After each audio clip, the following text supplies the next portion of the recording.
பெரியவா சரணம். பெரியவா வானொலியின் மாலை நிகழ்ச்சிகள் ஆரம்பமாகின்றன. இன்றைய எமது நிகழ்ச்சிகள் நித்திய குரு பாதுகா பூஜா, ஸ்ரீ ரா கணபதி அவர்கள் எழுதிய புத்தகத்தின் ஒளிவடிவம், ஆன்மீக உரை, மகா பெரியவா மகிமை, உபன்யாசம். பெரியவா சரணம். பெரியவா சரணம். அடுத்த நிகழ்ச்சி நித்திய குரு பாதுகா பூஜை. शुक्लाम्भरधरं विष्णुं शशिवर्णं चतुर्भुजं प्रसन्नवदनं ध्यायेत् सर्वविघ्नोपशान्तये। ममोपात्त समस्त दुरितक्षयद्वार श्री परमेश्वर प्रीत्यर्थं गुरुप्रसाद सिद्ध्यर्थं गुरुप्रीत्यर्थं गुरुपादपूजाम् अद्य करिष्ये। गुरुर्ब्रह्मा गुरुर्विष्णुर्गुरुर्देवो महेश्वरः गुरुः साक्षात् परब्रह्म तस्मै श्रीगुरवे नमः।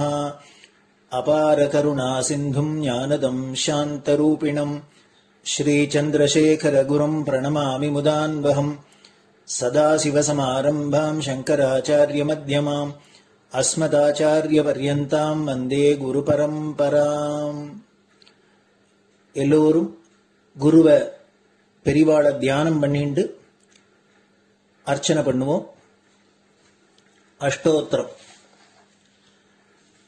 பெரியவா அஷ்டோத்திரம் பல அஷ்டோத்திரங்கள் இருக்கு. அதுல எளிமையா சுலபமா எது இருக்கோ அதை நான் இப்ப சொல்றேன். எல்லோரும் இதை கேட்டுண்டே திருப்பி சொல்ல முடிஞ்சுபா சொல்லி சொல்லி பெரிவாளுக்கு பாதத்துல ஒவ்வொரு புஷ்பத்தை அர்ச்சனை பண்ணலாம். ओम श्री कांची कामकोटि पीठाधीश्वराय नमः। श्रीमत् चंद्रशेखरेन्द्र सरस्वती गुरुभ्यो नमः। संन्यासाश्रम शिखराय नमः। काषाय दंडधारिणे नमः। सर्वपीठापहारिणे नमः। स्वामिनाथ गुरवे नमः। करुणासागराय नमः। जगदाकर्षण शक्तिमते नमः। सर्वचराचर हृदयस्थाय नमः।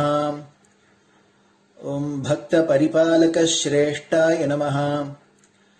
धर्म परिपालकाय नमः। श्री जयेन्द्र सरस्वत्याचार्याय नमः। श्री विजयेन्द्र सरस्वती पूजिताय नमः। शिवशक्ति स्वरूपाय नमः। भक्ताभीष्ट प्रदायकाय नमः। ब्रह्मण्य पोषकाय नमः।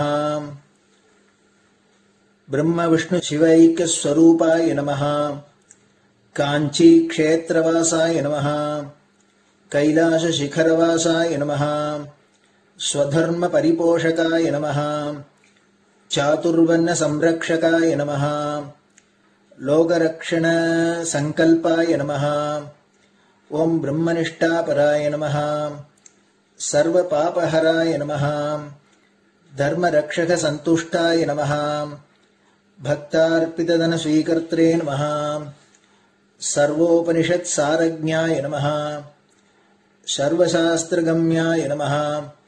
सर्वलोक पितामहाय नमः। भक्ताभीष्ट प्रदायकाय नमः। ब्रह्मण्य पोषकाय नमः। नानाविध पुष्पार्चितपदाय नमः। रुद्राक्ष क्रीडधारिणे नमः। भस्मोद्दोलित विग्रहाय नमः। सर्वज्ञाय नमः। सर्वचराचर व्यापकाय नमः। अनेक शिष्य परिपालकाय नमः। मनश्चाञ्चल्य निवर्तकाय नमः। अभयहस्ताय नमः। भयापहाय नमः। यज्ञपुरुषाय नमः। यज्ञानुष्ठान रुचिप्रदाय नमः। यज्ञसम्पन्नाय नमः। यज्ञसहायकाय नमः। यज्ञफलदाय नमः। यज्ञप्रियाय नमः। उपमानरहिताय नमः। स्फटिक तुलसी रुद्राक्ष हारधारिणे नमः। चातुर्वर्ण समदृष्टये नमः। ऋग्यजुस्साम अथर्वणादि चतुर्वेद संरक्षकाय नमः। தட்சிணாமூர்த்தி ஸ்வரூபாய நமஹ ஜாக்ரத் ஸ்வப்ன சுஷுப்தி அவஸ்தாதீதாய நமஹ கோடி சூரிய துல்லிய தேஜோமே ஷரீராய நமஹ சாது சங்க சம்ரக்ஷகாய நமஹ அஸ்வகஜ கோபூஜா நிர்வர்த்தகாய நமஹ குருபாதுக பூஜா துரந்தராய நமஹ கனகாபிஷிக்தாய நமஹ ஸ்வர்ண பில்வதள பூஜிதாய நமஹ சர்வஜீவ மோக்ஷதாய நமஹ மூகவாக்தான நிபுணாய நமஹ நேத்ர தீக்ஷாதானாய நமஹ द्वादशलिंग स्थापकाय नमः गान रसप्रियाय नमः ब्रह्मज्ञानोपदेशकाय नमः सकलकलासिद्धिताय नमः चातुर्वण्यपूजिताय नमः अनेकभाषा संभाषण कोविताय नमः अष्टसिद्धिप्रदायकाय नमः ओम श्री शारदामठ सुस्थिताय नमः नित्यान्नदान सुप्रीताय नमः प्रार्थना मात्र सुलभाय नमः पादयात्रा प्रियाय नमः नानाविध मतपंडिताय नमः श्रुति स्मृति पुराणज्ञाय नमः देव यक्ष किन्नर किंपुरुष पूज्याय नमः श्रवणानंदकर कीर्तये नमः दर्शनानंदाय नमः अद्वैतानंद भरिताय नमः अव्याच करुणामूर्तये नमः शैव वैष्णवादि मान्याय नमः श्री शंकराचार्याय नमः दंड कमंडलूहस्ताय नमः वीणा मृदंग सकलवाद्य नाथस्वरूपाय नमः रामकथा रसिकाय नमः वेद वेदांग आगमादि सकलकला सतस्प्रवर्तकाय नमः हृदय गुहाशयाय नमः शतरुद्रीय वर्णितस्वरूपाय नमः केदारेश्वरनाथाय नमः अविद्यानाशकाय नमः निष्कामकर्मोपदेशकाय नमः लघुभक्तिमार्गोपदेशकाय नमः लिंगस्वरूपाय नमः सालग्रामसूक्ष्मस्वरूपाय नमः कालड्यां शंकरकीर्तिस्तंभ निर्माणकर्त्रे नमः जितेन्द्रियाय नमः शरणागतवत्सलाय नमः श्रीशैलशिखरवासाय नमः डमरुकनाद विनोदाय नमः वृषभारूढाय नमः दुर्मदनाशकाय नमः आभिचारिक दोषहर्त्रे नमः मिताहाराय नमः मृत्युविमोचकशक्त्याय नमः श्रीचक्रार्चन तत्पराय नमः दासानुग्रहकारकाय नमः अनुराधा नक्षत्रजाताय नमः सर्वलोकख्यातशीलाय नमः वेंकटेश्वर चरणपद्म षट्पदाय नमः श्री महात्रिपुरसुंदरी समेत श्री चंद्रमौलीश्वर पूजा प्रियाय नमः श्रीमच्चंद्रशेखरेन्द्र सरस्वती सद्गुरु परब्रह्मणे नमः गुरुभ्यो नमः परमगुरुभ्यो नमः परमेष्टिगुरुभ्यो नमः परात्परगुरुभ्यो नमः गुरुपरम्पराभ्यां नमः गुरुपादुकाभ्यां नमो नमः அடுத்தது ஊதுபத்தி இருந்தா அதை காமிச்சு தூபம், நெய் தீபம் இருந்தா காமிச்சு அதை நெய் தீபம் தீபம் காமிச்சுட்டு நெய்வேத்தியம் வெத்தலைப்பாக்கு பழம் இதுலேருந்து ஆரம்பிச்சு அவளுக்கு எது சௌரியமோ அதுபடி நைவேத்தியம் பண்ணலாம். அதுக்கு அடுத்தது கற்பூர ஹாரத்தி பண்ணி எல்லோரும் பிரதட்சிண நமஸ்காரம் பண்ணி பெரியவாள்கிட்ட பிரார்த்தனை பண்ணிண்டு எல்லோரும் க்ஷேமமா இருக்கணும், லோகம் பரம மங்களமா சௌக்கியமா இருக்கணும், எல்லோரும் வியாதி வெக்க இல்லாத ஆயுராரோக்கிய ஐஸ்வர்யத்தோட சாந்தம் அமைதியோட ஞான வைராக்கியத்தோட எல்லோரும் நல்லவர்களாயிருந்து நன்மையை அடையணும்னு பிரார்த்தனை பண்ணி இந்த பூஜையை தினம் செய்யலாம். குரு பிரம்மா குரு விஷ்ணுர் குரு தேவோ மகேஸ்வரः குருः சாட்சாத் பரபிரம்ம தஸ்மை ஸ்ரீ குரவே நமः.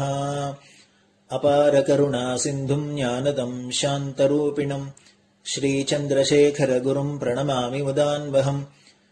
சதாசிவசமாரம்பாம் சங்கராச்சார்ய மத்யமாம் அஸ்மதாச்சார்ய பர்யந்தாம் வந்தே குரு பரம்பராம். குரு பாத பூஜை நிறைவடைஞ்சது. பெரியவா சரணம். பெரியவா சரணம்.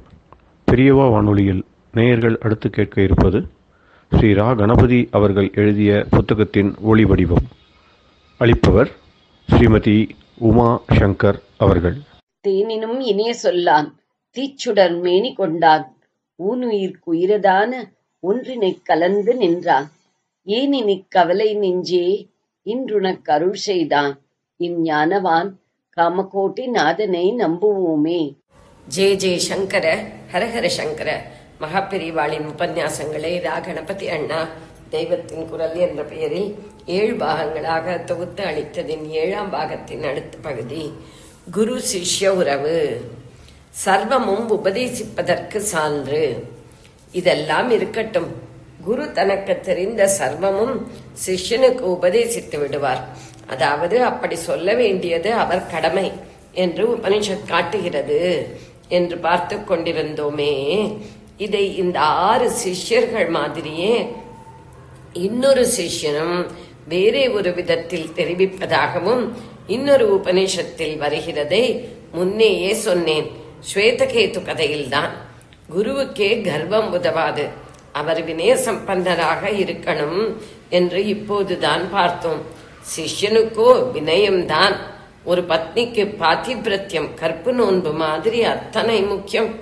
அப்படி இருந்தும் வித்யாகர்வம் என்று ரொம்ப காலமாகவே சொல்லி வந்திருக்கிறார்களே, அப்படியும் இரண்டொருத்தர் எந்த காலத்திலும் இருந்திருக்கிறார்கள். அப்படித்தான் அந்த பிள்ளை ஸ்வேதகேதோ மண்டைக்கணத்தோடு தகப்பனாரிடம் திரும்பி வந்து சேர்ந்தான். பார்த்த மாத்திரத்தில் பிள்ளையாண்டான். வித்வத்தில் தனக்கு நிகரில்லை என்று அகங்கரித்திருக்கிறான் என்று தகப்பனாருக்கு தெரிந்துவிட்டது. அவனிடம் பபையாக ஒரு கேள்வி அவர் கேட்டார். எந்த உபதேசம் பெற்றுக்கொண்டால் கேள்விக்கு அப்பாற்பட்டது கேட்கப்பட்டதாகுமோ, எண்ணுவதற்கு இயலாதது எண்ணப்பட்டதாகுமோ, அறிவுக்கு எட்டாதது அறியப்பட்டதாகுமோ, அந்த உபதேசம் கேட்டுக்கொண்டாயா என்று கேட்டார். பிரம்ம வித்யின் சாரத்தை தெரிந்து கொண்டானா என்பதையே இப்படி கேட்டார். தெரிந்து கொண்டிருந்தால் அவன் கர்வியாக ஆகியே இருக்க மாட்டான். இது அவனுக்கு உரைக்கணும் என்றே கேட்டார். பிரம்ம வித்யை கற்றுக்கொண்டாயா என்று நேராக கேட்டிருந்தால், அத்தனை வருஷம் படித்தவன், சகல வேதங்களையும் அத்தியனம் பண்ணினவன் என்று உபனிஷத் அவனை பற்றி சொல்லி இருக்கிறது. சாந்தோக்கியம் 6:1-2. அப்படிப்பட்டவன் பிரம்ம தத்துவம் பற்றியும் படித்துத்தான் இருந்திருப்பானாகையால் கற்றுக்கொண்டேன் என்றே சொல்லியிருப்பான். அப்படி விடாமல் தான் அதன் சாரத்தை அறியவில்லை என்று அவன் ரியலைஸ் பண்ணி கர்வத்தை விடணும் என்றே இப்படி இன்டைரக்டாக கேட்டார். கர்வியானாலும் அவன் புத்திமான், வித்யையில் ஆசையுள்ளவன்.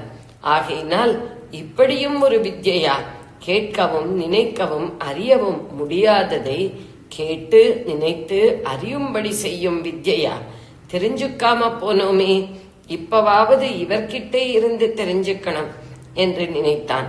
அதனால் போய் கை பண்ணாமல் தான் அதை தெரிந்து கொள்ளவில்லை என்று நிஜத்தை சொல்கிறான். ஆனால் அப்போதும் தன்மேல் குற்றம் சேராமல் தனக்கு யோக்கியதை இல்லாததால் தான் அந்த வித்யையை குருமார் சொல்லிக் கொடுக்கவில்லை போலிருக்கு என்று சொல்லாமல், அந்த குருமார்களுக்கே அது தெரியாமல் இருந்திருக்கணும், நூனம் நிச்சயம் அப்படித்தான் இருக்கணும் என்கிறான்.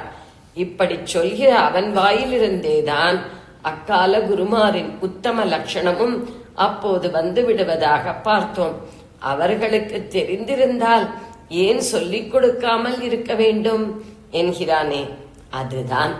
அவன் அப்படி சொன்னான் என்றால் அதற்கு காரணம் ஏற்கனவே அப்பாக்காரர் அப்படி சொல்லி அது அவன் உள் மனசில் தோய்ந்திருந்ததுதான். இது என்னுடைய ஊகம். அந்த ஏற்கனவே கதை என்னவென்றால், முன்னத்தியாயத்திற்கு சாந்தோக்கியம் 5:3, பிரகதாரண்யக்கம் 6:2 இதே விருத்தாந்தம் உண்டு. முன் அத்தியாயத்திற்கு போகணும்.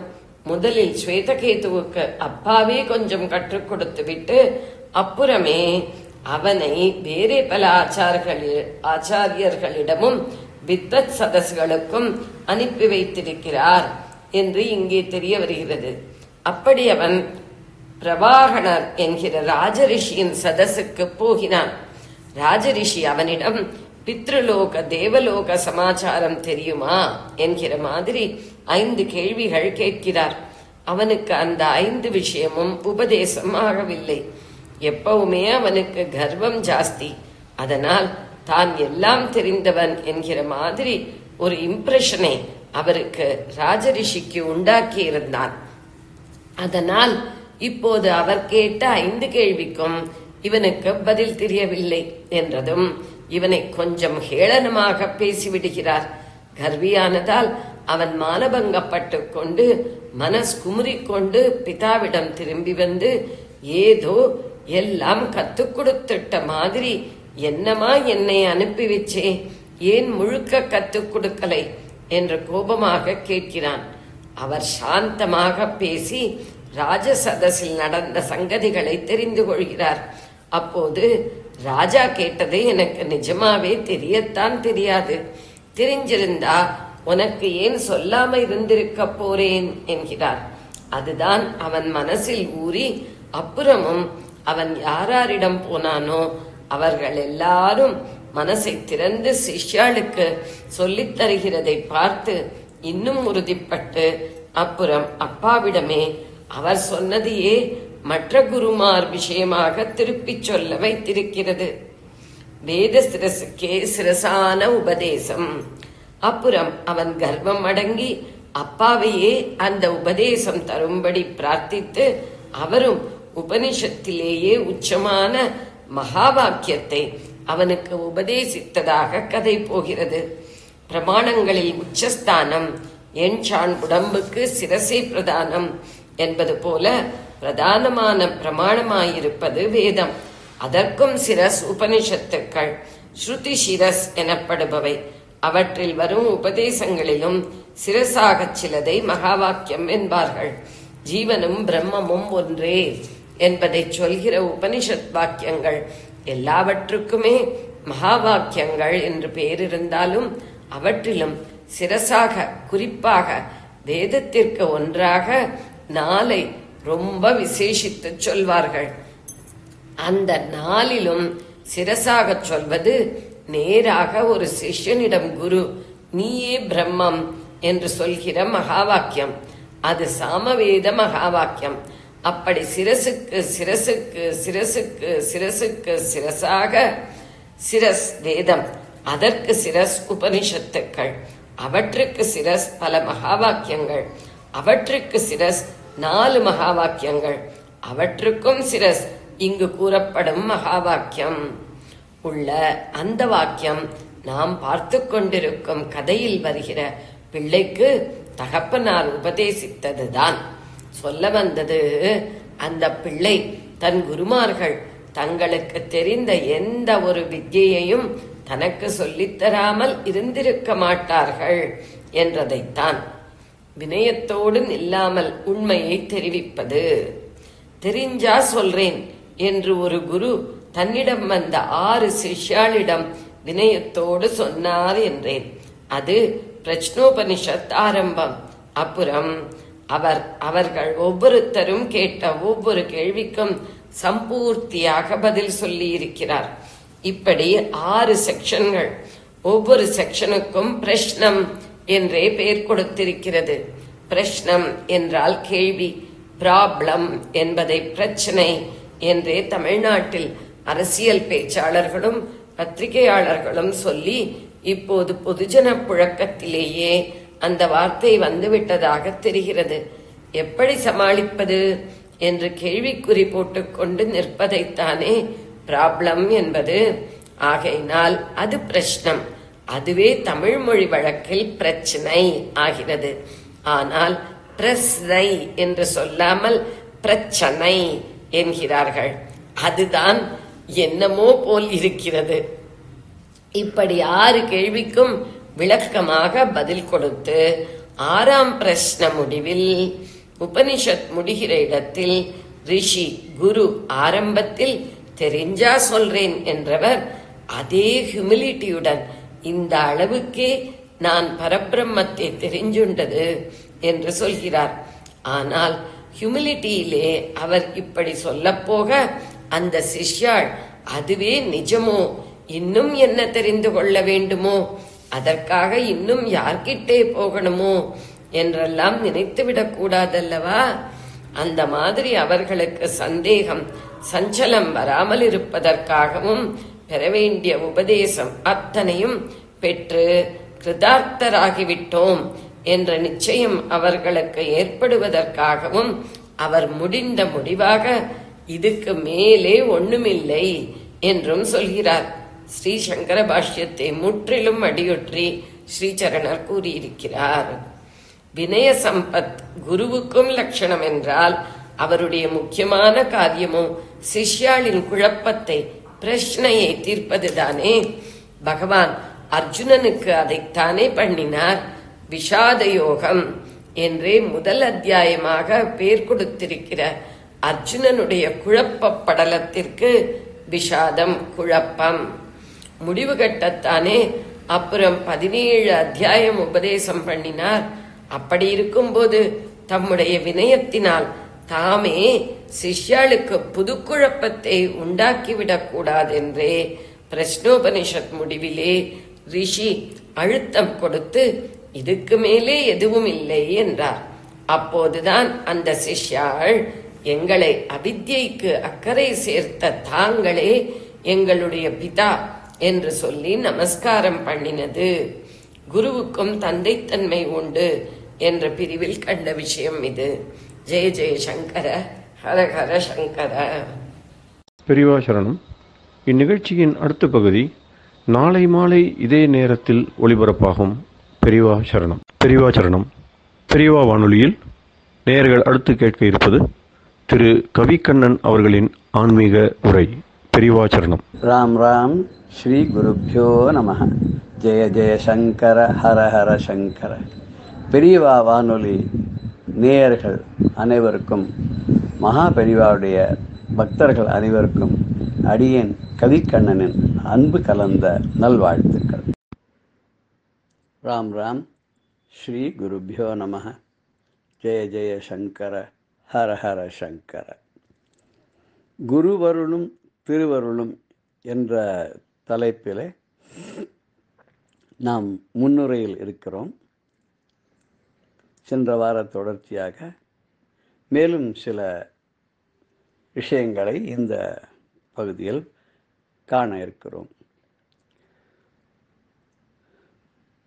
குருவினை கண்டு குருவினை நினைந்து குருவினை நாடியே குருவடி பணிந்து குருவினை சரணென குருவினை சார்ந்திட குருவின் திருவருள் குறைவின்றி வருமே. இப்படி ஒரு பாடல். குருவை கண்டு அவரையே நினைச்சு அவரையே நாடி அவருடைய திருவடிகளெல்லாம் பணிந்து எப்போதும் அவரே சரணம் அப்படின்னு சொல்லி அவரை சார்ந்து இருந்தோமானால் அவருடைய திருவருளானது நமக்கு குறைவின்றி வரும் அப்படின்னு இந்த பாடல் சொல்றது. அந்த குருக்கு எவ்வளோ இம்பார்ட்டன்ஸ் இருக்கு அப்படின்றத அருணகிரிநாதர் தன்னுடைய கந்தர் அனுபூதியில கடைசி பாடலை சொல்றார். உருவாய் அருவாய் உளதாய் இலதாய் மறுவாய் மலராய் மணியாய் ஒளியாய் கருவாய் உயிராய் கத்தியாய் விதியாய் குருவாய் வருவாய் அருள்வாய் குகனே. உருவாகவும் உருவம் இல்லாததாகவும் இருப்பதாகவும் இல்லாததாகவும் நல்ல மலராகவும் அதில் உள்ள மனமாகவும் அதனுடைய அழகாகவும் அதிலிருந்து வரும் ஒளியாகவும் இந்த உலகத்துக்கே மூலப்பொருளாகவும் உயிர்களுக்கெல்லாம் உயிராகவும் பெரும் பேர் என்று சொல்லக்கூடிய வீடு அந்த வீடு என்ற பெயரை அடைகின்ற வழி, இப்படி எல்லாமாக விளங்கக்கூடிய முருகப்பெருமானே, ஏ குகனே, நீ குருவாக எனக்கு அருள் பண்ண வேண்டும் அப்படிங்கிற. இதுலேருந்து முருகப்பெருமானையே ஒரு கடவுளாக அவர் வழிபடுவதற்கும் மேலாக ஒரு குருவாக நினைந்து அவரை குருவாக வரித்துக் கொள்கிறார். அது ரொம்ப ஒரு அருமையான ஒரு பாவம். எனக்கு எல்லாமே குரு தான், குரு இருந்துட்டா வேற ஒண்ணுமே வேண்டாம் அப்படின்னு சொல்லக்கூடிய நிறைய மகான்கள்லாம் சிஷ்யர்களா நம்ம பார்த்துருக்கோம். எப்படிப்பட்டவா அப்படின்னாக்க, அந்த மாதிரி சீடர்கள் இந்த உலக வாழ்க்கைங்கிற சிக்கல்ல மாட்டவே மாட்டாளாம். அவளுக்குன்னு ஒரு தனி குணம் என்ன, அவளுக்கு எந்த குறையுமே கிடையாது. ஏதாவது குறை இருந்தால் தானே, ஒரு வருத்தம்னு ஒன்று இருந்தால் தானே, ஏதோ ஒன்று தீர்த்துக்கணும் அப்படிங்கிறதுனால ஏதோ ஒன்று வேணும்னு இருந்தால் தானே நம்ம யார்கிட்டையோ போய் அண்டி இருக்கணும். இவளுக்கு குறையே கிடையாது. இன்னொன்று, இவர் யமனை கண்டு கூட பயப்பட மாட்டாளாம். யாமார்க்கும் குடியல்லோம் நமனை அஞ்சோம்னு அப்பர் சுவாமிகள் சொன்ன மாதிரி, யாருக்குமே பயப்பட மாட்டார்னா யமனுக்கு எந்தத்துக்கு பயப்பட போறா? ஏன் அப்படின்னு கேட்டால், வாசாம்சி ஜீர்ணானி யதா விகாயன்னு கிருஷ்ணன் சொன்ன மாதிரி, நஞ்சு போன துணி சட்டையெல்லாம் மாற்றிண்டு எப்படி வேற சட்டை போட்டுக்குமோ அது மாதிரி இந்த ஆன்மாவானது இந்த நஞ்சு போன இந்த உடலை விட்டுட்டு இன்னொரு உடல் எடுத்துக்கிறதுன்ற போது ஆத்மாவுக்கு சாவே கிடையாது. நஜாயத்தே முரியத்தேவான்னு சொன்னப்புறம் அதுக்கப்புறம் என்னத்துக்கு பயப்படணும்? இந்த சட்டை எடுத்துட்டு வேற சட்டை போட்டுக்கிற மாதிரி இந்த உடம்பை விட்டுட்டு இன்னொரு உடம்பை போட்டுக்கு போகிறோம். இல்லை, உடம்பே இல்லாத நேரம் நமக்கு கிடைச்சதுன்னா ரொம்ப ரொம்ப உத்தமம். அதனால இறைவன் கிட்ட கூட கையேந்தி போக மாட்டாளா, இது வேணும் எனக்கு, அது வேணும், இதை கொடு ஆண்டவே, இதை கொடு இறைவா, இதை கொடு எனக்கு, அதை கொடுன்னு என்னைக்குமே போக மாட்டாளாம். ஆனா அவ என்ன பண்ணுவானா, வேதத்தை நன்கு உணர்ந்து கற்ற அந்த குருநாதன் இருக்கார் இல்லையா, நம்ம எல்லாம் மறைபொருளாக இருக்கக்கூடிய அந்த இறைவனை நமக்கு உணர்த்தக்கூடியவர்கள், நம்மை கைபிடித்து அழைத்து சென்ற இறைவனிடம் சேர்ப்பவர்கள், நமக்கு ஞானத்தையும் தெளிவையும் கொடுக்கக்கூடிய அந்த குருவானவர் இருக்காக, அவருடைய திருவடிகளை எல்லாம் மறவாமல் பணிவார்கள் இருக்கால, அவ இந்த இக வாழ்வில் இப்போதற்கு இந்த வாழ்வில் சிறைப்பட்டு பந்தப்பட்டு, இன்னொன்று கூட சொல்லலாம், மனையேவ காரணம் மனுஷியானாம் பந்த மோட்சயோகம். நம்ம பந்தப்படுறதும் சரி, பந்த தலையிலேருந்து விடுபடுறதும் சரி, எல்லாத்துக்கும் காரணம் தாங்கிறாள் இல்லையா. அந்த மனசை அடக்கக்கூடிய வழியை சொல்லிக் கொடுக்குற ஒரு குரு தானே. அப்படி அந்த குருவனுடைய திருவடியை மறவாத இருக்கக்கூடியவர்கள் சிறைப்பட்டு இந்த இக வாழ்வில் சிக்கி இருப்பாளோ, சிக்க மாட்டா. அவ உய்ந்து விடுவார்கள், நல்ல கதியை பெற்று விடுவார்கள், ஞானத்தினாலே தெளிவினாலே மோட்சத்தை அடைந்து விடுவார்கள். அப்படின்னா சரி, இதில் குரு சிஷ்யன் இப்படின்னு நம்ம சொல்லிட்டு இருக்கோமே, எப்படிப்பட்ட குருமார்கள்லாம் இருந்திருக்கா, எப்படிப்பட்ட சிஷ்யர்கள்லாம் இருந்திருக்கான்னு பார்க்கச்சா ரொம்ப ஆச்சரியமான விஷயம் என்னென்னா, குருவே தேடி சென்ற சிஷ்யர்கள்லாம் உண்டு. நம்ம ஆரம்பித்தோம் போன இதில் முன்னுரையில் அதை ஆரம்பித்தோம். குரு தேடி சென்ற சிஷ்யர்கள், ஒரு உதாரணத்துக்கு சொல்லணும்னா, ராமரை தேடி விஸ்வாமித்திரர் போனார். இதை நம்ம விரிவாக பார்ப்போம் அப்புறமா. இதே மாதிரி தத்தாத்திரேயர் யது மகாராஜாவை தேடி போய் உபதேசம் பண்ணார். தத்தாத்திரேயர் பாக்கர்வாள்லாம் குருவா எடுத்துட்டார், 24 பேர் குருவா எடுத்துட்டார். பரமேஸ்வரன் சுந்தரமூர்த்தி நாயனாரை தேடி போய் ஆட்கொண்டார். தத்தானந்தர் அப்படின்னு சொல்லி ஒரு சுவாமிகள், அவர் தன்னுடைய சிஷ்யனை தேடி போய், இவர் தான் எனக்கு சிஷ்யனாக வரணும் அப்படின்னு அவர் தேடி போய் அவரை அடையிறார். இந்த கதையை நம்ம பார்க்க போகிறோம். சரி, சிஷ்யன் வரணும்னு காத்துட்டு இருந்த குருமார்கள் இருந்திருக்கா இல்லையா. வசிஷ்டர் ராமன் வரப்போறான்னு காத்திருந்தார். எத்தனை வருஷம்? 60,000 வருஷம். தசரத மகா சக்கரவர்த்திக்கு குழந்தையே இல்லாத அப்புறம் பிறந்த ராமனுக்காக தன்கிட்ட அந்த ராமன் பாடம் படிக்கணும்.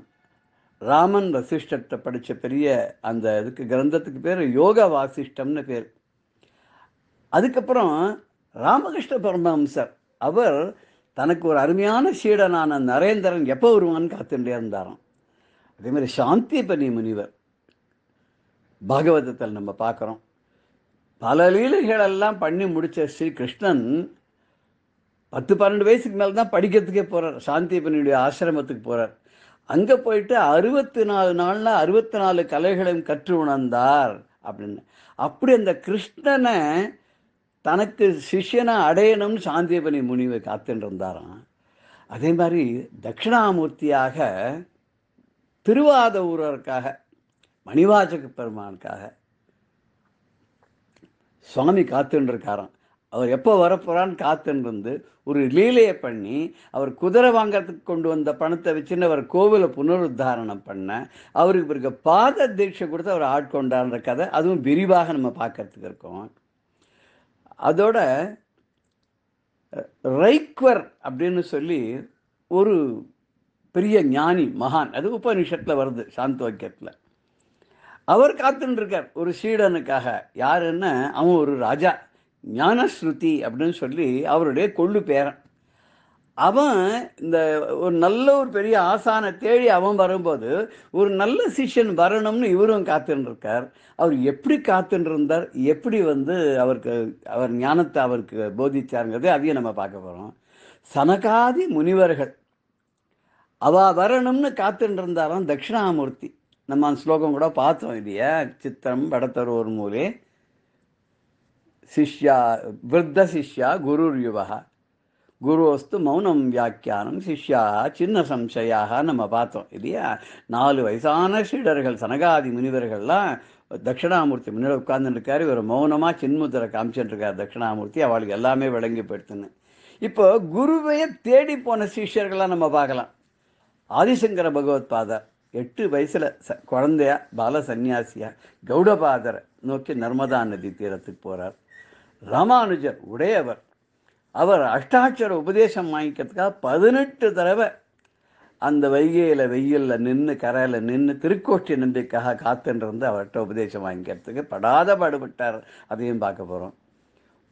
வள்ளிமலை சுவாமிகள், அவர் நல்ல குருவை தேடி அலைஞ்சு அவருக்கு ரமணர் இல்லைன்னு விட்டார். இப்படி ஒத்தொத்தரும் இல்லைன்னு கடைசியில் சேஷாதிரி சுவாமிகள்கிட்ட அவர் எப்படி தீட்சை பெற்றார் அதை நம்ம பார்க்க போகிறோம். கூரத்தாழ்வார் பரமானந்த சிஷ்யர் ராமானுஜருக்கு. அவர் எப்படி ராமானுஜர்கிட்ட ரொம்ப அத்தியந்த பக்தியோடு இருந்து பெரிய ஞானத்தை அடைஞ்சார் அதை நம்ம பார்க்குறோம். இன்னொரு வேடிக்கையான சமாச்சாரம், குருவே சீடரானது, சீடரே குருவானது. இது எப்படி ஒத்தரை 2 ஆக முடியுமான்னா அது நம்ம ராகவேந்தருடைய சரித்திரத்தில் நம்ம பார்க்க போகிறோம். வியாசராய தீர்த்தராக இருந்தவர் தன்னுடைய சீடனான விஜயேந்திரரை வேற ஒரு மடத்துக்கு கும்பகோணத்துக்கு கொடுத்து அந்த மடத்துக்கே இவர் தன்னுடைய அடுத்த அவதாரத்தில் சீடராக போய், ஆனால் விஜயேந்திரர்கிட்ட டைரக்டாக தீட்சை எடுத்துக்கல, விஜயேந்திரருடைய சீடரான சுதீந்திர தீர்த்தர்கிட்ட சீடராக ஆகி கடைசியில் அந்த மடத்துக்கே மறுபடியும் பிரக்யாதி பெற்ற பெரிய மகானாக வந்தார். அந்த சரித்திரம் நம்ம பார்க்க போகிறோம். எல்லாத்த விட ரொம்ப வேடிக்கை, இந்த யாதவ பிரகாஷர் அப்படின்னு ஒருத்தர். அவர் ஒரு குரு, நல்ல குரு தான். அவர் அத்வைத்த இத பிரச்சாரம் பண்ணிட்டு இருந்தவர் குரு. அவர்கிட்ட ராமானுஜர் பாடம் கற்றுக்கிறார். அவர் ஆச்சாரியன் ஆகிறதுக்கு முன்னாடி அவளுக்குள்ள ஒரு சின்ன அபிப்பிராய பேதம் வந்துவிடுது. கடைசியில் ராமானுஜர் ஜெயிச்சு விடுறார். ராமானுஜர் ஜெயிச்ச உடனே யாதவ பிரகாஷர் ராமானுஜருக்கே சீடராக போயிடுறார். இது ரொம்ப ஒரு ஆச்சரியமான ஒரு சமாச்சாரம். இப்படி நம்ம பலவிதமான சீடர்களையும் பலவிதமான குருமார்களையும் நம்ம பார்க்கறச்ச நமக்கு ரொம்ப ரொம்ப ஆச்சரியம், பிரமிப்பு. அப்படி பார்க்கறச்ச நாம் ஒன்றுமே இல்லை அப்படிங்கிறது நமக்கு ரொம்ப நல்லா புரியும். நம்ம ஒன்றுமே இல்லைன்னா புரிஞ்சுடுத்தோன்னா நம்ம அடுத்தது அவள்லாம் எப்படி இருந்தால் நமக்கு வழிகாட்டினா அப்படின்றத நம்ம தெரிஞ்சுக்கணும். அதை நம்ம தெரிஞ்சுட்டோன்னா நாமளுமே ரொம்ப பெரிய ஒரு உத்தமமான சீடர்களாகவும் ஆயிடுவோம். நமக்கு அப்படிப்பட்ட குரு கிடைச்சிட்டார் சொன்னாக்க ரொம்ப சுலபமான ஒரு ரொம்ப நமக்கு ஒரு அருள் கிடைக்கும். எப்படி கிடைக்கும் அப்படின்னு கேட்டாக்க,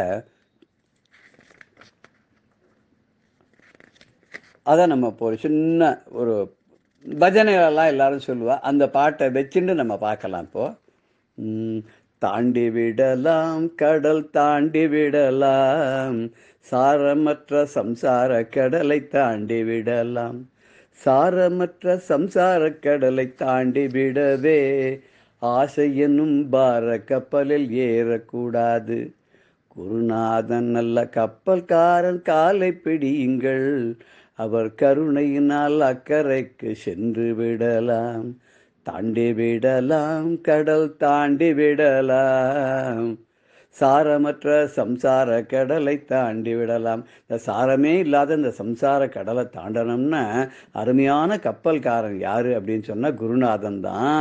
நம்ம சாரமே இல்லாத சம்சார கடலை தாண்டறதுக்காக ஆசைங்கிற கப்பல் பார கப்பலில் ஏறக்கூடாது. நம்ம கருணையோட நம்மளை அக்கறையை சேர்க்கக்கூடியவர் யார், சம்சார கடலை தாண்டறதுக்கு உதவி பண்ணக்கூடியவர் யாருன்னா குருநாதன் தான். அவருடைய காலை நம்ம பிடித்தோம்னா வெகு சுலபமாக தாண்டி விடலாம் என்று சொல்லி மேலும் இதனுடைய தொடர்பை வரும் வாரத்தில் பார்க்க இருக்கிறோம். ஜெய ஜெய சங்கர ஹரஹர சங்கர. ஸ்ரீ குருபியோ நம. பெரியவா சரணம். இந்நிகழ்ச்சியின் அடுத்த பகுதி நாளை மாலை இதே நேரத்தில் ஒளிபரப்பாகும். பெரியவா சரணம். பெரியவா சரணம். அடுத்த நிகழ்ச்சி மகா பெரியவா மகிமை உபன்யாசம். வழங்குபவர் பிரம்மஸ்ரீ கணேச சர்மா அவர்கள். அபார கருணா சிந்தும் ஞானதம் சாந்தரூபிணம் ஸ்ரீ சந்திரசேகரகுரும் பிரணமாமி முதான்பம். மகாபிரிவா 78ஆம் வருஷம் வாக்கில் கர்நாடகாவில் ஹாஸ்பிட்டல் அப்படிங்கிற இடத்துல இருந்தா. அந்த ஹாஸ்பிட்டலில் இருக்கிறதே பல இடங்களுக்கு விசிட் பண்ணியிருக்கா, பல இடங்களுக்கு பெரியவா பாதம் பட்டு பவித்திரமாயிருக்கு. இப்படி பெரியவாளுக்கு பல பேர் கைங்கரியம் பண்ணிட்டு இருக்கா அப்படின்லாம் பார்த்தோம். அதில் ரங்கன் கவுடு அப்படிங்கிறவரோட பக்தியை பற்றி சொல்லணும் அப்படின்னா அவர் நிறையா கைங்கரியம் பண்ணியிருக்காங்கிறதெல்லாம் முன்னமே சொன்னோம். அவரோட பக்தி எப்படி இருக்குது, அந்த பக்திக்கு பெரியவா எப்படி அனுகிரகம் பண்ணியிருக்கா அப்படிங்கிற ஒரு சில நிகழ்ச்சிகளான்னு பார்க்கணும். இந்த ரங்கன் கவுடு அவள் பெரிய கோடீஸ்வரா அப்படின்னு சொன்னோம், பெரிய மைன் ஓனர்ஸ். பொலிட்டிக்கலி அவள் குடும்பத்தில் பல பேர், அவரோட அண்ணாலாம் பெரிய எம்பியாக இருந்தவர். குடும்பமே ஒரு பெரிய அரசியல்லையும் பிரபலமான குடும்பம். அந்த ஏரியாலே பார்த்தாலே ஹெச்ஆர்ஜி குடும்பம் அப்படின்னாலே எல்லாருக்கும் தெரியும். அப்படி ஒரு செல்வாக்கு கூட இருக்கிறவா. இந்த ரங்கன்கவுடோட புள்ள இன்னும் அவரோட கொடுத்த அவ குடும்பத்தில் உள்ள இன்னும் சில பசங்கள் எல்லாருமே சேர்ந்துன்னு ஒரு 5 பேரா சேர்ந்துன்னு காரில் எங்கேயோ போறா. அப்படி காரில் போகிறதே இந்த குழந்தைகள்லாம் போகிறது அது எப்படி வேகமாக ஓட்டித்தான் என்னன்னு தெரியல. இந்த காரு பெரிய ஆக்சிடென்ட்டுக்கு ஆளாயிடுது. பெரிய ஆக்சிடென்ட் ஆயிடுது. ஆக்சிடென்ட் அப்படின்னா ரொம்ப எக்கச்சக்கமான அடி எல்லாருக்கும். எல்லாரும் எப்படி உயிரோட பொழைச்சா அப்படின்னு ஆச்சரியப்படுற அளவுக்கு சேதம் இருந்தது. அதில் குறிப்பாக இந்த ரங்கன்கவுடோட பிள்ளைக்கு ரொம்ப பலத்த அடி, ரொம்ப கிரிட்டிக்கலாக இருந்த. அப்படி இருக்கிற ஒரு ஸ்திதியில் அங்கே ஹாஸ்பிட்டலில் ஃபர்ஸ்ட் எல்லாம் பண்ணால் என்ன பண்ணுன்னு தெரியாது. இங்கே பட்டணத்துக்கு எடுத்துனோன்னும் அப்போலோ ஹாஸ்பிட்டலுக்கு கொண்டு வரணும் அப்படியெல்லாம் சொல்லி இங்கே வந்தாச்சு. வச்சா இன்டென்சிவ் கேரில் இருக்கார், பிரஜை இல்லை, என்ன ஆகும் தேருமா தேராதா தெரியல. இது மாதிரி ஒரு சிச்சுவேஷனில் டாக்டர் எல்லாமே ஒன்றும் சொல்ல முடியாத இருக்கு. அந்த சமயத்தில் இவர் என்ன பண்ணார், கவுடு பெரியவாள்கிட்ட போனார். பெரியவா சன்னதியில் நின்றுருக்கார். நின்று சொன்னார், விஷயத்தெல்லாம் சொன்னார். இந்த மாதிரி அடிபட்டிருக்கு, குழந்தைகளுக்கெல்லாம் இருக்கு அப்படின்னா பெரியவா ஒன்றும் கேட்டுண்டா பேசாத இருந்தா அனுகிரகம் பண்றா.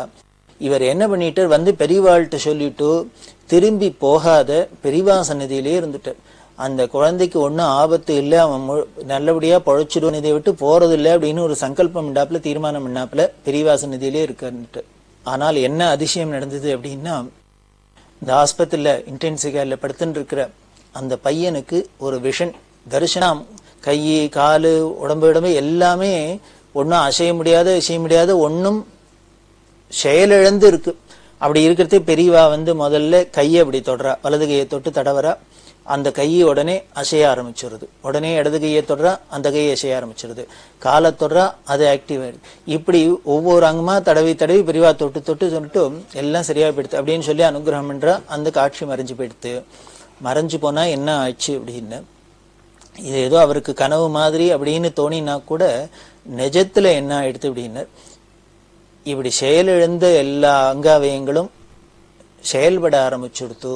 இவருக்கு கிரிட்டிக்கலா இருந்த ஸ்டேஜ் தாண்டி அதுக்கப்புறம் அவர் பொழைச்சு இந்த விஷயம் கவுடுக்கு காதுக்கு அதுக்கப்புறம் பெரியவாள் குழந்தைகளுக்கு இது மாதிரி இருக்கு அப்படின்னா கிரிட்டிக்கலா இருக்குன்னா அங்கேயே ஆஸ்பத்திரியே இருந்து என்னாச்சோ அப்படின்னு தான் நாம வயத்துல நெருப்பு கட்டின்னு தவிச்சுன்னு இருப்போம்.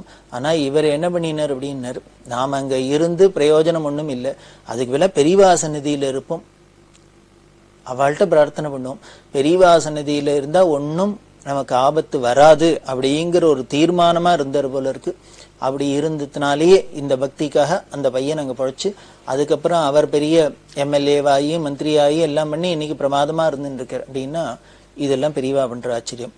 அதே மாதிரி இவா வீட்டில் ஒரு கல்யாணம். இந்த கவுடுக்கு பொண்ணு பிள்ளை நிறைய குழந்தைகள்லாம் உண்டு. இந்த குழந்தைகள கல்யாணம் ஒருத்தருக்கு கல்யாணம். இந்த கல்யாணத்துக்கு தேதியெல்லாம் நிச்சயம் பண்ணி எல்லாம் பண்ணிட்டா. நான் முன்னமே சொன்னேன், இவ அந்த கர்நாடகா ஸ்டேட்லேயே ஒரு பெரிய முக்கிய புள்ளிகள், விஐபிஸ், பெரிய மனுஷா அப்படின்னு. அப்படின்னா அவ வீட்டில் கல்யாணம் எல்லாம் எவ்வளவு பிரமாதமா விமர்சையா நடக்கும், எத்தனை பேர்லாம் வருவா கூட்டுப்பா அப்படிங்கிறத நம்ம தெரிஞ்சுக்கலாம். அது மாதிரி பெரிய ஏற்பாடு ஆயிருக்கு.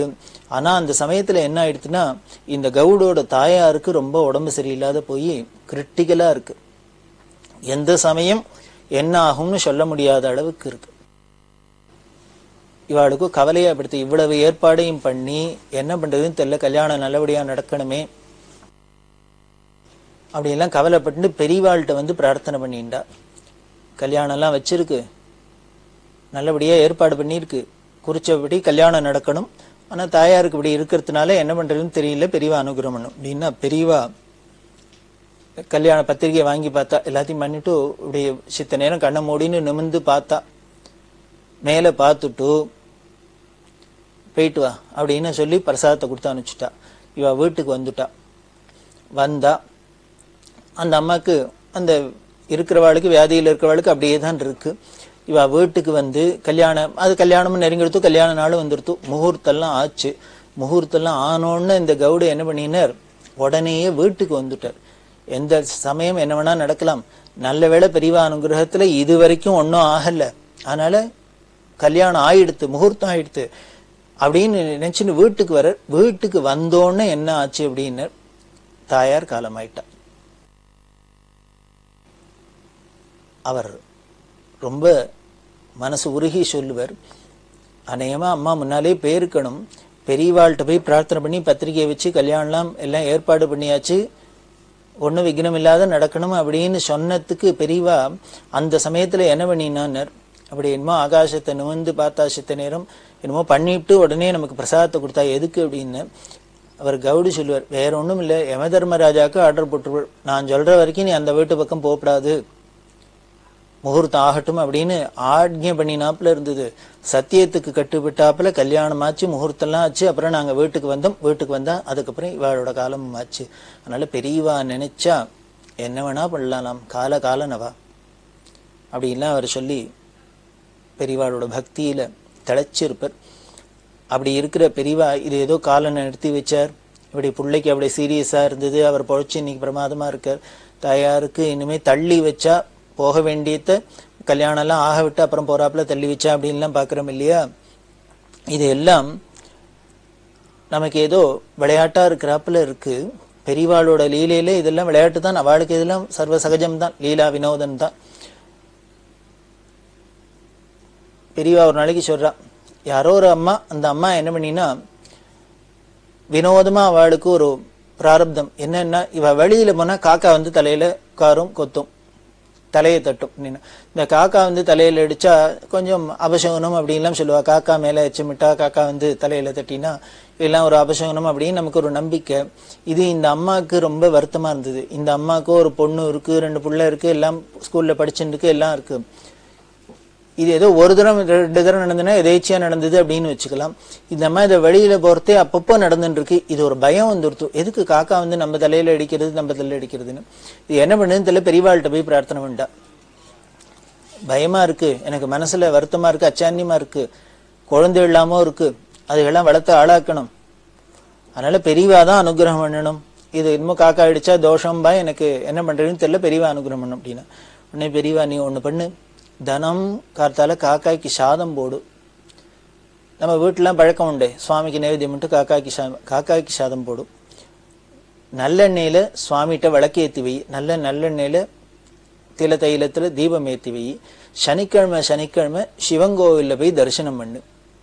இது 3 பண்ணிட்டு வா, உன்னை ஒண்ணும் பண்ணாது, நீ பயப்பட வேண்டாம், க்ஷேமா இருப்ப அப்படின்னு சொல்லி அனுப்பிச்சுட்டா. அந்த அம்மாவுக்கு ஒரு பெரிய ரிலீஃப், கிளம்பி போயாச்சு. இந்த அம்மா போனதுக்கு அப்புறம் பெரியவா கூட இருக்கவாள்கிட்ட பேசிட்டு இருக்கா. பேசிட்டு இருக்கிறதே சொன்னா, சரி காக்காய்க்கு சாதம் போடுறோம் இல்லையோ அப்படின்னா. ஆமா, எல்லாரும் சாதம் போடுற வழக்கம் உண்டு. இந்த காக்காய்க்கு சாதம் போடுறதே சாதத்தை போட்டுட்டு என்ன சொல்லுவோம் அப்படின்னா என்ன சொல்லுவோம் அப்படின்னு காக்கான்னு கூப்பிடுவோம் அப்படின்னு. பத்தியா, காக்கான்னு கூப்பிடுறோம். நம்ம காக்காய்க்கு சாதம் போட்டுட்டு காக்கா சாப்பிடவான்லாம் சொல்றது இல்லை, காக்கான்னு தான் கூப்பிடுறோம். ஏன் இப்படி கூப்பிடுறோம் அப்படின்னு, இதுக்கு என்ன அர்த்தம் அப்படின்னு கூட இந்த ஒருத்தர் சொன்ன, என்ன காக்கா சாப்பிடவான்னு அர்த்தம் அப்படின்னு. காக்கா சாப்பிட வாங்கன்னு சொல்ல முடியுமா, அதனால சாத்தை போட்டு காக்கான்னு கத்திட்டு வரோம் அப்படின்னு. உடனே பெரியவா, அதுதான் காக்கான்னு கூப்பிட்டா காக்கா சாப்பிடவான்னு தான் அர்த்தம், அதுக்கு தான் புரிஞ்சு சாப்பிட வருதே, இதுக்கு வேற ஏதான அர்த்தம் இருக்கோ சொல்லலாமோ அப்படின்னு. இவாள்லாம் பார்த்தா சரி பெரியவா இது ஏதோ ஸ்பெஷலா ஒன்று சொல்ல போறான்னு அவளுக்கு தெரியும். அதனால என்னம்னா தெரியல பெரியவா சொன்னா கேட்டுக்கிறோம் அப்படின்னு. ஒன்றும் இல்லை, கா கா அப்படின்னாக்க கான்னாலே காப்பாத்துங்கிற அர்த்தம் இல்லையோ. காவா கந்தாவா அப்படின்லாம் சொல்லுவாங்க, என்னை காவா வேலவா அப்படின்னு. தமிழ்ல கான்னாலே காப்பாத்துன்னு தான் அர்த்தம். அதனால கா அப்படின்னாலே காப்பாத்துன்னு கத்தராப்பிலே இருக்கும் இல்லையோ அப்படின்னு. இவாளுக்கெல்லாம் ஆச்சரியமா இருந்தது, என்ன காப்பாத்துன்னு காக்காக்கு சாத்தை போட்டுட்டு கத்துவானே. உடனே பெரியவா சொல்றா, நமக்கு ஒரு நம்பிக்கை உண்டு, பிதர்கள்லாம் நம்ம வம்சத்துல போன பிதர்கள்லாம் காக்காயா ரூபத்துல இருக்கா அப்படின்னு சொல்ற ஒரு வழக்கம் உண்டு. இந்த நம்ம சாத்தங்கள்லாம் கூட பாயச பிண்டம் அப்படின்னு காக்காய்க்குன்னே ஸ்பெஷலா எல்லாம் போடுறோம். இதை எடுத்து எத்தனையோ ஜீவராசிகள் இருக்கு, குருவி இருக்கு, கிளி இருக்கு, மயில் இருக்கு, என்னெல்லாமோ இருக்கு. அவர் எல்லாத்தையும் விட்டுட்டு ஏன் காக்காய்க்குன்னு ஸ்பெஷலா சொல்லியிருக்குன்னா இதுலேருந்தே தெரியுது சாஸ்திரத்துல காக்காயை ஸ்பெசிபிக்கா சொல்லியிருக்குனாலே அதுக்கு ஏதோ ஒரு ஸ்பெஷாலிட்டி இருக்கு அப்படிங்கிறது தானே அதுல நிரூபணமா இருது. அதனால இந்த பிதர்கள்லாம் அப்படி காக்கா ரூபத்துல இருக்கிறதா ஒரு நம்பிக்கை உண்டு. அதனால்தான் இந்த போடுறோம், காக்காய்க்கு சாதம் போடுறோம். அப்படி இருக்கிறதே அந்த பிதிருஸ்வரூபமா நினைச்சுன்னு போடுறதுனாலயே அவளை பார்த்து என்ன காப்பாத்துங்கோ அப்படின்னா என்ன அர்த்தமான பெரியவா அதுக்கு சொல்றா, பிதர்களே எங்களெல்லாம் பிதர்களே எங்களெல்லாம் காப்பாத்துங்கோன்னு தினம் சொல்றோமா. அவளுக்கு அன்னத்தையும் போட்டுட்டு எங்களை காப்பாத்துங்கோன்னு பிரார்த்தனை பண்றாப்புல இருக்கு அப்படின்னா எல்லாருக்கும் ஒரே சந்தோஷம். இது மாதிரி அர்த்தங்கள்லாம் இது மாதிரி பாஷ்யம்லாம் பெரியவாளால தான் பண்ண முடியும். பெரியவா சரணம். இந்நிகழ்ச்சியின் அடுத்த பகுதி நாளை மாலை இதே நேரத்தில் ஒளிபரப்பாகும். பெரியவா சரணம். பெரியவா சரணம். அடுத்த நிகழ்ச்சி திருவாசக இன்னிசை. வழங்குபவர் ஸ்ரீ சத்குருநாத தேசிகர் அவர்கள். பெரியவா சரணம். திருச்சிற்றம்பலம். அறிவுறுத்தல். நாடகத்தால் உன் அடியார் போல் நடித்து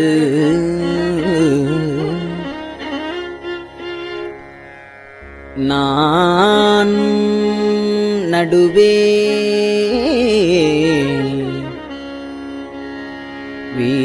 வீடகத்தே புகுந்திடுவான்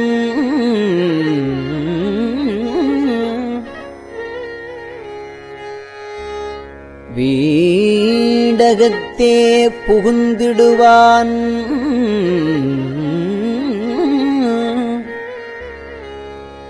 மிகப் பெரிதும் விரைகின்றேன்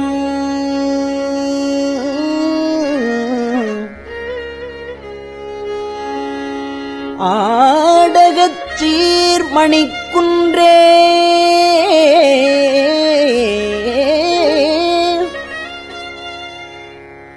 இடையரா அன்பு உனக்கு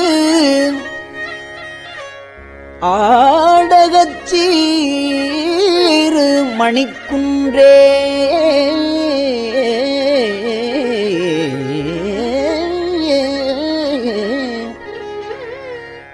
இடையரா அன்பு உனக்கு என் ஊடகத்தே நின்று உருகத் தந்தருள் எம் உடையானே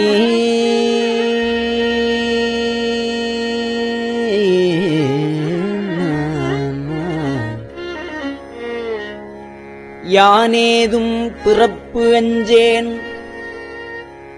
இறப்பதனுக்கு என் கடவேன் வானேயும் பெரில் வேண்டேன் மண்ணாழ்வான் மதித்துமிரேன்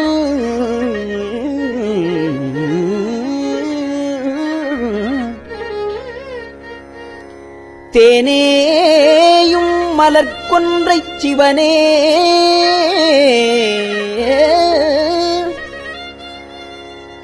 எம்பெருமான் எம்மானே உன் அருள் பெருநாள் என்று என்றே சிவனே உன் அருள் பெருநாள் என்று என்றே வருந்துவனே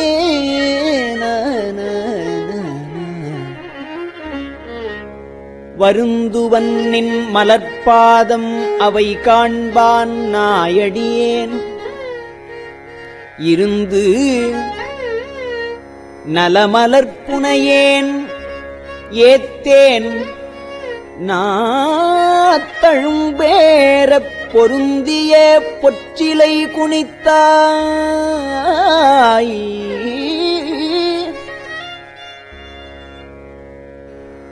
அருளமுதம் புரியாயேல்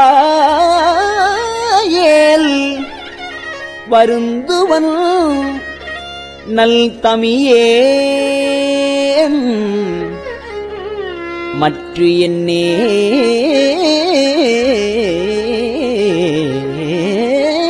நான் ஆமாரே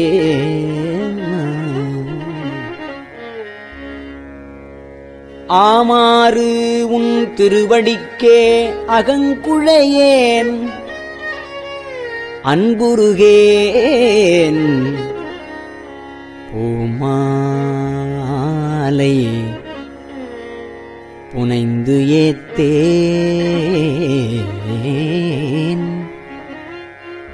புகழ்ந்து உரையேன் புத்தேளிர் கோமான் நின் திருக்கோயில்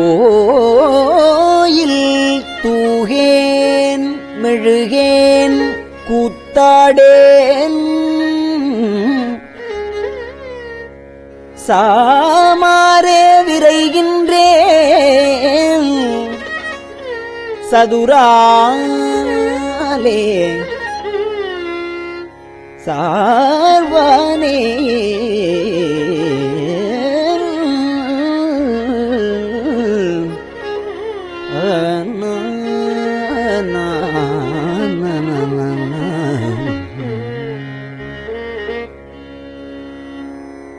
வானாகி மண்ணாகி வழியாகி ஒளியாகி வானாகி மண்ணாகி வழியாகி ஒளியாகி ஊனாகி உயிராகி உண்மையுமாய் இன்மையுமாய் வானாகி மண்ணாகி வழியாகி ஒளியாகி ஊனாகி உயிராகி உண்மையுமாய் இன்மையுமாய் போனாகி யான் எனதென்று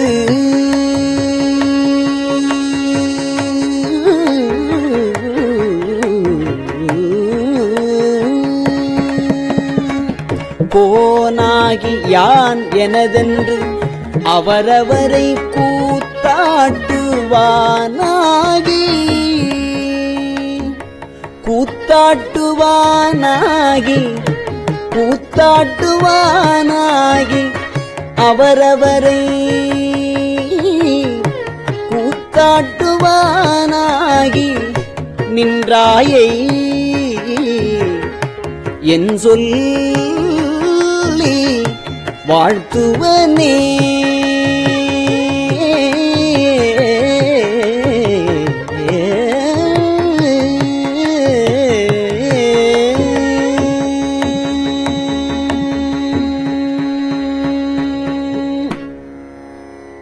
வாழ்த்துவதும் வானவர்கள் தாம் வாழ்வான் மனநின்பால் தாழ்த்துவதும் தாம் உயர்ந்து தம்மை எல்லாம் தொழ வேண்டி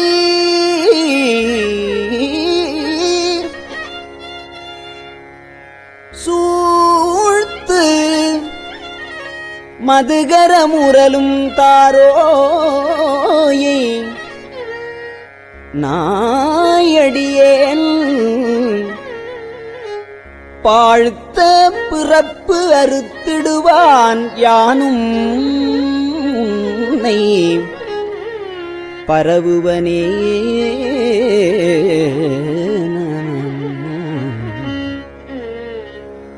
பரவுவார் இம்மையோர்கள் பாடுவன நால் வேதம். பரவுவார் இம்மையோர்கள் பாடுவன நால் வேதம். புறவுவார் குழல் மடவாள் கூருடையாள் ஒரு பாகம். பரவுவார் இம்மையோர்கள் பாடுவன நால் வேதம். குறவுவார் குழல் மடவாள் கூருடையாள் ஒரு பாகம். விரவுவார் மெய்யன்பின் விரவுவார் மெய்யன்பின் அடியார்கள் மேன்மேலும் அறவுவார் கழல் இணைகள் காண்பாரோ அறியானே. அறவுவார் கழல் இணைகள் காண்பாரோ அறியானே.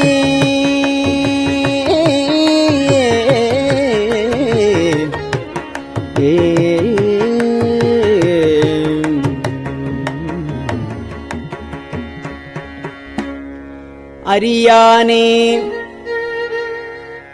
யாவர்க்கும் அறியானே. யாவர்க்கும் அம்பரவா அம்பலத்து எம் பெரியானே. சிறியேனை ஆட்கொண்ட பெய்கழற்கு விரையார்ந்த மலரு தூவேன். ஆட்கொண்ட பெய்கழற்கு விரையார்ந்த மலர் தூவேன். ஆட்கொண்ட பெய்கழற்கு விரையார்ந்த மலர் தூவே.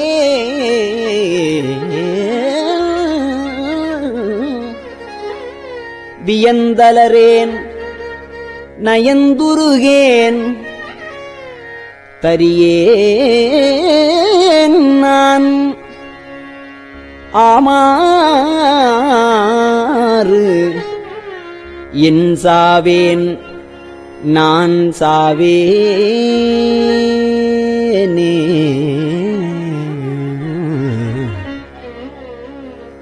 வேனில் வேள் மலர்கணைக்கும் வெண்ணகைச் செவ்வாய்க்கரிய பானலார் கண்ணியர்க்கும் பதைத்துருகும் பாழ் நெஞ்சே. உணலாம் நின்று உருகப் புகுந்து ஆண்டான் இன்று போய் வானுளான் காணாய். நீ மாளா வாழ்கின்றாயே.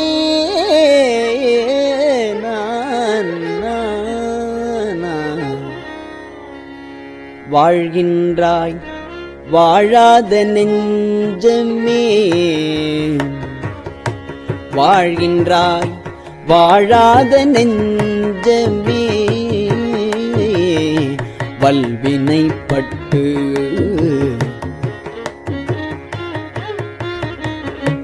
வாழ்கின்றாய் வாழாத நெஞ்சமே. வல்வினைப்பட்டு ஆழ்கின்றாய் ஆழாமற் காப்பானையே தாதே.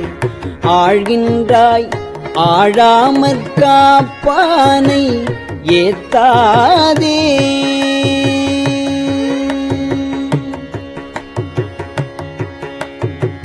சூழ்கின்றாய் கேடு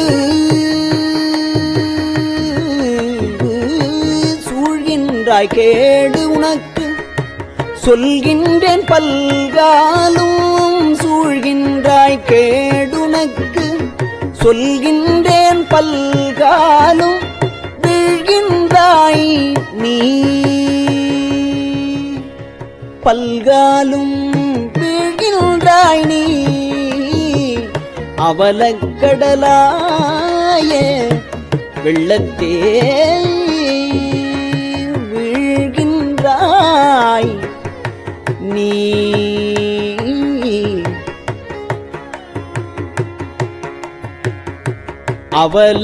அவலக்கடலாய வெள்ளத்தே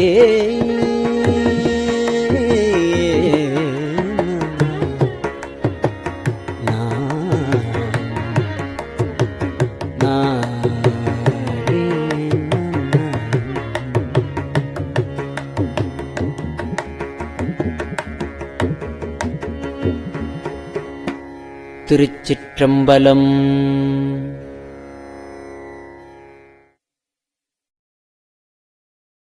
பெரியவா சரணம். இந்நிகழ்ச்சியின் அடுத்த பகுதி நாளை மாலை இதே நேரத்தில் ஒளிபரப்பாகும். பெரியவா சரணம். பெரியவா சரணம். பெரியவா வானொலியின் இன்றைய நிகழ்ச்சிகளின் நிறைவாக திருப்பொன்னூசல் வழங்குபவர் சத்குருநாத தேசிகர் அவர்கள். பெரியவா சரணம். திருச்சிற்றம்பலம். திருப்பொன்னூசல். தெங்குலவு சோலை திரு உத்தர கோசமங்கை தெங்குலவு சோலை திரு உத்தர கோசமங்கை தங்குலவு சோதி தனியுருவம் வந்தருளி எங்கள் பிறப்பறுத்திட்டு எந்தரமும் ஆட்கொள்வான் பங்குலவு கோதையும் தானும் பணி கொண்ட கொங்குலவு கொன்றை சடையான் குணம் பரவி பொங்குலவு பூன்முலையீர் பொன்னூசலாடாமோ பொங்குலவு கொன்றை சடையான் குணம் பரவி பொங்குலவு பூன்முலையீர் பொன்னூசலாடாமோ பொங்குலவு பூன்முலையீர் பொன்னூசல் ஆடாமோ.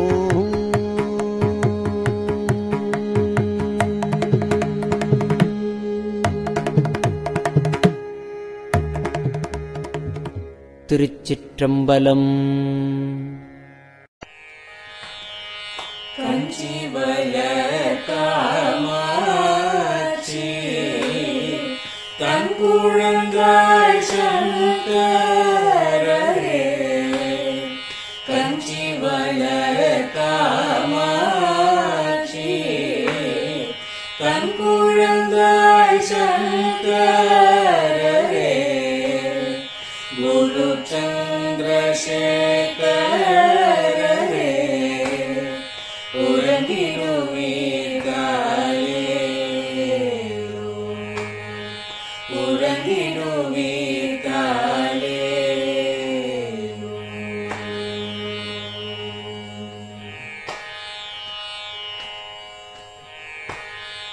ஆதிகுரு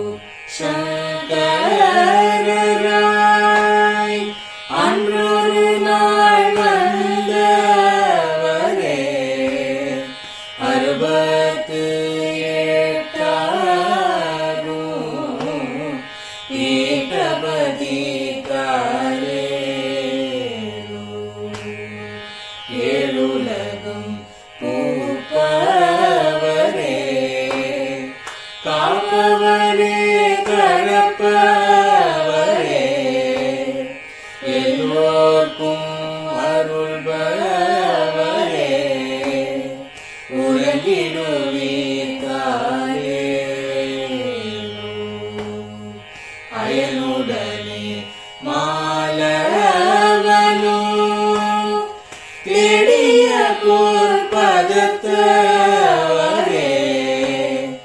அருமறைகள் சாற்றும்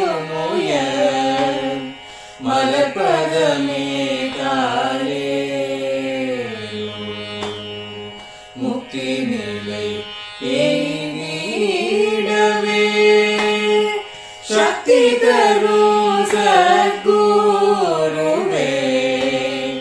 முக்தி நிலை எய்திடவே சக்தி தரும் சத்குருவே நித்தமெங்கள் நாவீசையில் நித்திரை கொள்தாயே நித்தமெங்கள் நாவீசையில் நித்திரை கொள்தாயே நித்தமெங்கள் நாவீசையில் நித்திரை கொள்தாயே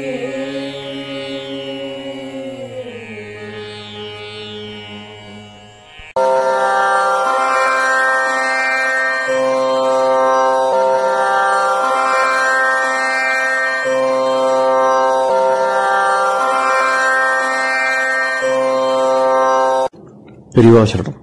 பெரியவா வானொலியின் மாலை நிகழ்ச்சிகள் இத்துடன் நிறைவடைகின்றன. எமது அடுத்த ஒளிபரப்பு நாளை காலை இந்திய நேரப்படி 6 மணிக்கு துவங்கும். பெரியவா சரணம்.